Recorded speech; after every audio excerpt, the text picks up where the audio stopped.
įspūdingos rungtynės, komanda atrodė užtikrinta visų rungtynių metu. Tai kaip vertinate šiandieninį komandos pasirodymą?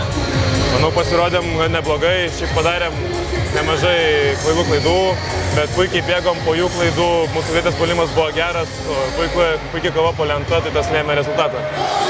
Šiandien buvo akivaizdu, kad žaidėjai gerai dalinasi atsakomybę aikštelėje, tai kiek turbūt toks komandinis žaidimas pergaliai?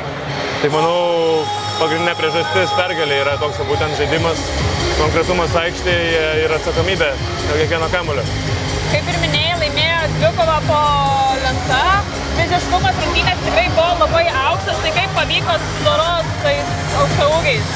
Tai Džordžio Gagičius siūlė tikrai stiprų kontaktą, tiek kiti Panevėžio Lietkabelio žaidėjai, bet mes atsakėm to kontaktų ir jam nenusileidom, to pasiekoje laimėjom lentą ir laimėjom rungtynės. Šiandien pats sužaidė labai įspūdingas rungtynės, tai kaip jautiesi ir kaip vertini savo pasirodymą? Esu labai laimingas, šiandieną sužaidžiau neblogai, bet reikia toliau dirbti ir galvoti apie kitas rungtynės. Na, reikia paminėti ir įspūdingą fanų palaikymą, tai kokią žinutę turiu fanams? Išlygiai tokie patys, jūs nerealūs.